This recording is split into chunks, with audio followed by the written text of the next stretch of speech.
하나님의 말씀입니다. 4번 있습니다. 4번 있습니다. 믿어주겠습니다.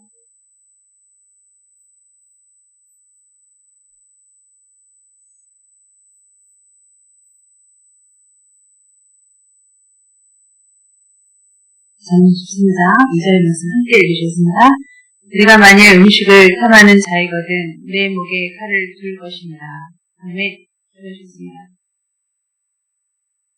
하나님 아버지, 사랑이 없음을 용서하여 주옵소서. 우리에게 가르쳐 주신 것 결국은 사랑인데 너무 메말라 있지 않나 싶습니다. 하나님, 신앙생활 열심히 하고 잘하고 봉사 많이 하는 것 거기에 매몰되어 가운데 마음에 사랑이 있는가를 점검하지 못했습니다. 하나님, 우리가 사랑의 은사를 받기 원합니다. 사랑하기를 원합니다. 사랑하면 희생이 따르고 손해가 오겠죠. 사랑은 내게 이익이 없을 것 같은 느낌마저 듭니다. 그래도 사랑하게 하여 주옵소서. 오늘 예배드리는 모든 하나님의 귀한 백성들에게 이와 같이 응답하시기를 간절히 원하오며, 또한 가정에서 예배드리고 있을 하나님의 귀한 성도들에게도 같은 은혜로 베풀어 주시옵소서. 예수님의 이름으로 기도합나이다. 아멘. 할렐루야. 네, 오늘 23장의 말씀은 굉장히 정욕적이고 유격적인 것들이 가득합니다. 특히나 젊은이들이 많이 고심하고 그리고 또 시험에 들어맞지 않는 술에 관한 이야기가 많이 나오네요. 자, 여러분, 술 먹는 사람 취하려고 마시죠. 술 안 취하려면 그냥 음료수 마시는 게 좋겠습니다. 우상의 음식도 덕을 위해서는 먹으라고 하는 마당에 그냥 술 한 잔 받아놓고 그냥 홀짝거리는 느낌으로 그렇게 있어야 될 자리도 있습니다. 물론 그렇지만 그렇다 할지라도 그것이 한 잔이 되고 두 잔이 되고 습관이 되다 보면은 내 믿음을 지키지를 못하는 것이 뻔히 드러나죠. 그래서 아예 술을 입에도 안 대고 시작하는 그런 부분들이 많은데, 오늘 말씀에는 술에 관하여 절대 마시면 지옥 간다 막 이렇게까지 해야 안 마시는지는 모르겠으나 성경에는 굉장히 술에 관해서 안 좋게 얘기를 하시거든요. 근데 그 안 좋은 것이 우리에게 그렇게 와닿지 않나 봅니다. 왜냐하면 너무 내가 하고 싶고 해야 되는 거고 그러면은 많이 와닿으려고 하지 않습니다. 자, 성경에는 우리가 사랑이 없으면 안 된대요. 그런데도 사랑을 잘 안 하려고 하면 그것이 크게 와닿지가 않습니다. 오늘 술을 즐겨하는 자들과 고기를 탐하는 자들과 더불어 사귀지 말라고 나와 있습니다. 사귀지도 말래요. 그럼 내가 술을 즐겨하고 고기를 탐하는 자라면 나랑은 사귀지도 말라는 거예요. 여러분, 그 사람을 사람답게 생각을 하는 겁니까? 아예 술과 고기처럼 여기시는 겁니다. 근데 내가 그런 사람이 돼야 된다면 생각을 해야겠죠. 술 취하고 음식을 탐하는 자는 가난하여질 것이요, 자기를 즐겨하는 자는 헤어진 옷을 입을 것입니다. 믿습니까? 술에 잠긴 자에게 있고 혼합한 술을 구하러 다니는 자에게 재앙이 있습니다. 재앙이 있다는 거예요. 포도주는 붉고 잔에서 번쩍이며 순하기라고 하겠습니까? 그것을 보지도 말지니라. 아니, 보지도 말라고 하시는 주님이 마시라고 하겠습니까? 이 중군동 지방의 수도 파이프 시설이 얼마나 좋겠습니까? 좋지 않죠. 과거에는 이 물에 대하여, 특히 사막 지역에는 이 물에 대하여 전쟁도 하고 사람을 죽이고 살리고 하는 일들이 많이 있었습니다. 우물 하나를 뺏으려고 얼마나 가문 대 가문이 혈전을 벌였는지 모릅니다. 그런 가운데 물이 없음으로 인하여 많이 고난을 받았죠. 광야에서도 물 달라고 하나님 앞에 그렇게 대적한 거 아닙니까? 그래서 포도주를 만들었죠. 저장식품으로 만들어서 목을 축이는 데 사용했습니다. 안 마실 수는 없는 환경입니다. 그것 때문에 포도주는 마셔도 된다, 술은 마셔도 된다? 말 같지도 않은 소리죠. 이런 것들은 믿음의 사람이 얘기하기도 꺼려지는 것입니다. 극히 미미한 것인데 여기에 대하여 무슨 말들이 많습니다. 그러면 다른 어떤 것들, 신앙에 대해서 싸워야 될 어떤 것들은 어떻게 싸우려고, 이런 거 간단한 거 이렇게 드러나는 사실조차도 설왕설래하고 말이 많다면은 주님은 하지마 저 같으면 그러겠어요. 근데 주님은 끝까지 얘기를 하시죠. 여러분, 사랑에 관하여서도 그렇습니다.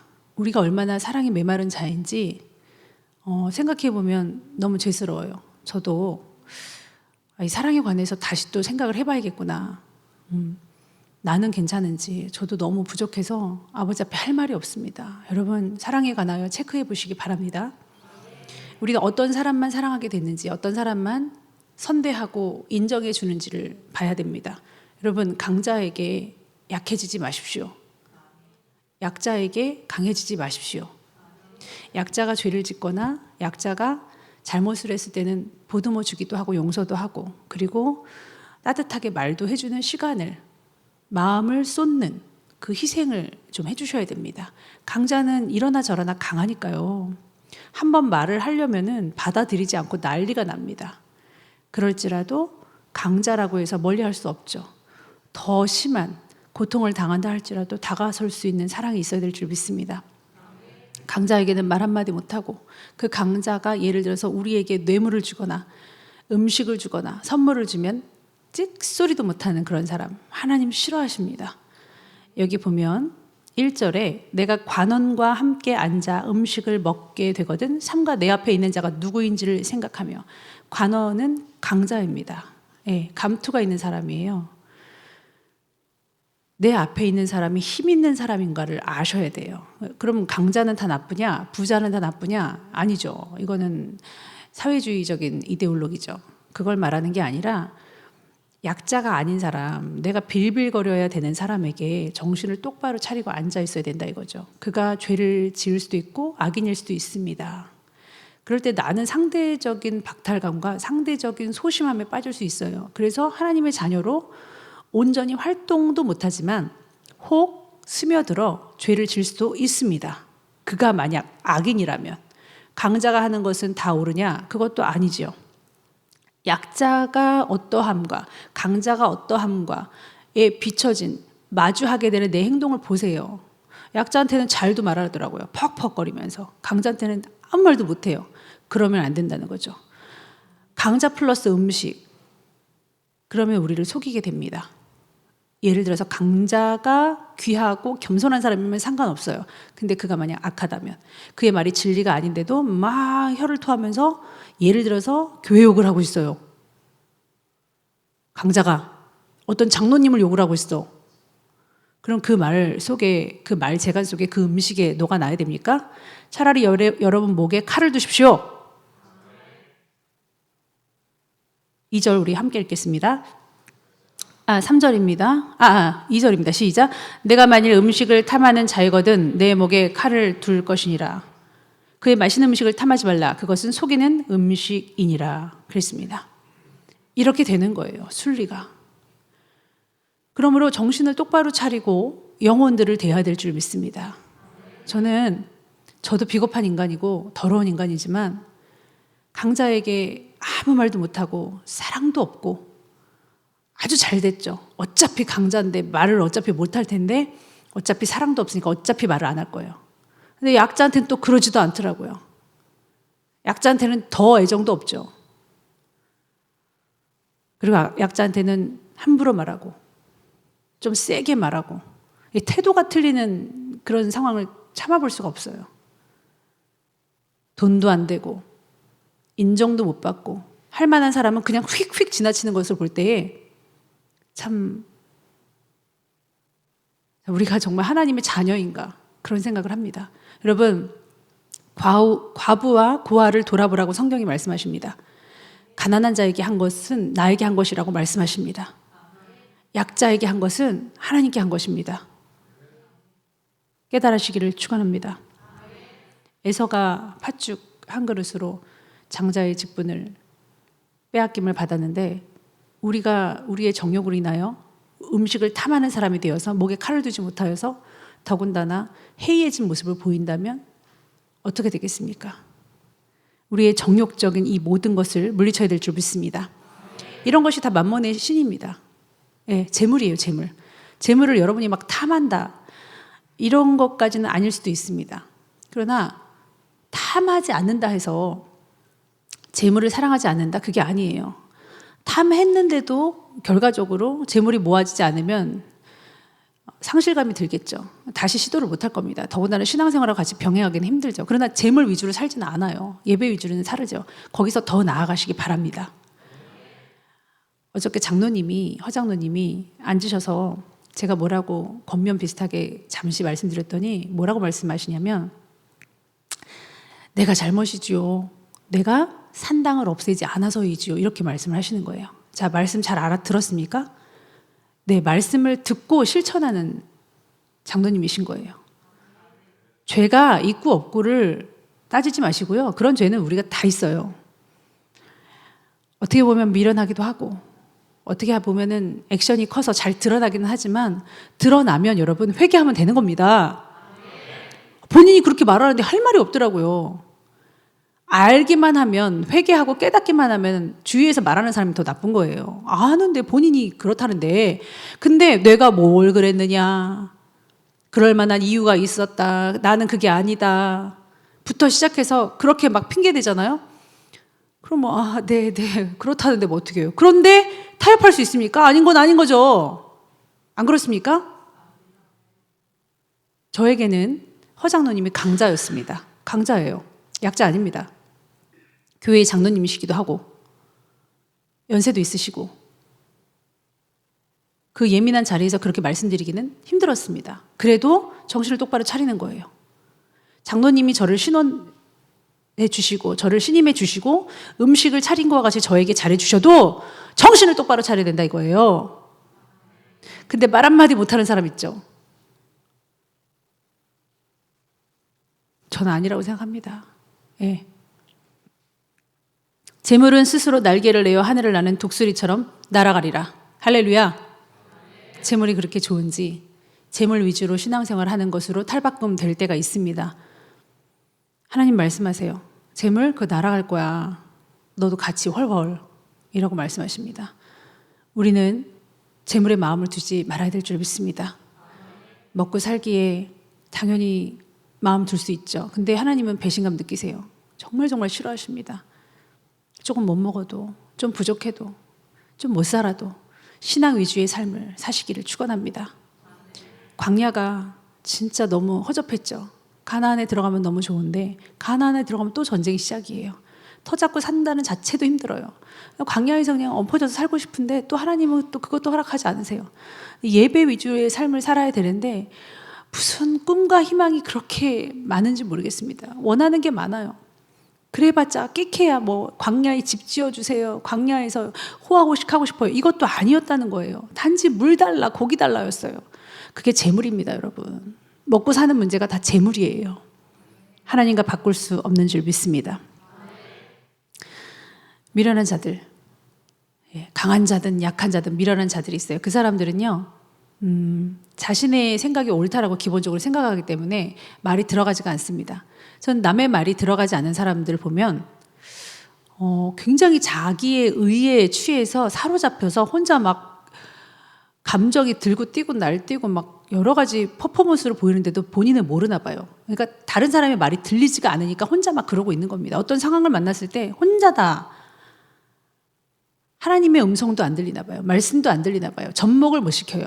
바로 설교하고 났는데도 저도 그렇게 죄짓고 참 그래지기가 쉬운데, 9절에 보면 미련한 자의 귀에 말하지 말지니 이는 그가 내 지혜로운 말을 없인 여길 것임이라. 오늘도 어떤 청년에게 이렇게 하지 말아라, 이렇게 하면 안 된다, 전화할 때 이렇게 해 하고서 문자까지 보내면서 안내를 해줬어도 그냥 자기 생각대로 가는 거예요. 왜냐하면 안 들려요. 안 들려. 그게 거기에 사로잡히면 하나님이 뭐라고 얘기해도 들릴까요? 그래서 우리 정욕을 죽여야 됩니다. 나팔 소리 안 들려서 못 가는 거지, 들리면 뭐 신용이라도 하겠죠. 자아가 충만하면 안 들립니다. 저는 실제로 우리 교회에서도 봐요. 자아가 너무 충만해서 말을 해봐야 어차피 효과도 없고 안 들리나 봐요. 그저 자기만 포장하기 바빠요. 사람만 바라보는 것 같습니다. 불쌍한 인생이죠. 우리 아름다운 교회의 성도들은 한 명도 그런 사람 없어서 다 탈피하시고 성장하시기를 축원합니다. 아이를 훈계하지 아니하고 아니하려고 하지 말라. 채찍으로 그를 때릴지라도 그가 죽지 아니하리라. 유명한 말씀이죠. 13절 14절에 있는 말씀입니다. 내가 그를 채찍으로 때리면 그의 영혼을 수월에서 구원하리라. 마땅히 가르칠 것을 가르치고 말할 것을 말하면 그의 영혼이 구원받을지 어떻게 합니까? 이것도 사랑이 있어야죠. 그렇죠? 사랑이 있어야죠. 막말로 누가 알아주기를 합니까? 피곤하고 뭔 얘기를 하면 또 구설수에 휘말리기도 하고 오해도 받기도 하고 아예 안 말하는 게 낫지. 그래서 안 말하는 거예요. 권면 뭐 그래서 안 하는 겁니다. 오해 엄청 받아요. 근데 하는 사람 왜 할까요? 더군다나 막말로 돈도 안 되는 일, 예를 들어서 유나 같은 사람, 유나를 위해서 금식하고 유나를 위해서 계속 관리하고 전화하고 끊임없이 왜 그런 바보 같은 짓을 하죠? 사랑이 있어서 하는 겁니다. 안 하는 사람은요? 안 하는 사람은 또 서운병은 서운병대로 유지하고 있어요. 어디서 걸릴지 모릅니다. 작은 일 하나도 어디 꽂히면 또 서운해요. 서운함은 왜 있는 건지. 악한 것은 악한 대로 정욕적으로 바라고 마치 술을 마시는 것과 같이 찾는 겁니다. 자기는 하지는 않고 바라기만 하는 사람들. 우리 유나가 미디어에 많이 중독이 됐죠. 그 미디어가 사람의 사상을 바꿔놓더라고요. 그래서 좀 위험한 일을 겪고 있는데 구출해내기 위해서 엄청나게 선생님들이 애를 쓰고 있습니다. 근데 그 금식하고 계속 관리하는 것이 그의 마음을 울리는 거예요. 동성애 비슷하게 여자애랑 계속 하는 바람에 그 여자애가 유나를 너무 집착하고 유나가 떼어놓으려고 하니까 죽겠다고 자살한다고. 지금 나이가 몇 살입니까? 한간에는 이런 말을 해요. 우리 유나를 위해서 기도해야 된다. 우리 중고등부를 위해서 기도해야 된다. 주일학교를 위해서. 그랬더니 아유 애들 다 착해요. 뭘 그렇게 난리를 치니. 강 건너 불구경하는 사람들은요 유난을 떠는 것처럼 보이죠. 사랑을 베푸는 사람은 마음이 찢어집니다. 뭐 이런 일 가지고 난리를 치느냐. 안 해보면 말을 하지 말라는 거예요. 자기 자녀가 그런 일을 당해도 자기 가족이 그런 일을 당해도 그럴까요? 저는 아니라고 생각합니다. 철저히 이기적인 것은 다 챙기면서 남에게는 할 수 없는 사람, 불쌍하고 가련한 사람 아닙니까? 그 뒤에 얘기는 다 술에 대한 얘기입니다. 술에 대한 얘기는 서두에 말씀드렸을 것입니다. 이 술이 대마초가 되고 대마초가 마약이 되고 술만 그렇습니까? 미디어도 그렇고 성 중독도 그렇고 음식을 탐하는 것도 그렇고 모든 것에 있어서 우리 마음의 절제가 부족한 것은 우리의 마음의 사랑이 부족하고 하나님을 믿는 신앙이 연약해서인 줄 믿습니다. 우리를 다스리시고 사랑에 능숙한 사람이 되어서 많은 사람에게 열린 마음으로 사랑을 베푸신 여러분 되기를 축원합니다. 기도하겠습니다. 하나님, 포도주는 붉고 잔에서 번쩍이며 순하게 내려가나니 너는 그것을 보지도 말지어다. 보게 되면 손을 뻗고 손을 뻗으면 마실 것을 알기 때문입니다. 아버지, 음란과 시기 질투와 게으름과 모든 더러운 것도 마찬가지인 것 같습니다. 우리 입에 좋은 거, 해롱해롱거리고 나를 기쁘게 하는 세속적인 거, 하나님 처음부터 물리칠 수 있는, 그것을 싫어할 수 있는 우리가 되게 하여 주시고, 도리어 아버지 정말 힘든 사랑을 베풀고 관심 쓰고 아버지 희생하고 하는 것에 대해서는 더 열린 심령들이 다 되게 하여 주옵소서. 예수님의 이름으로 기도합나이다. 아멘.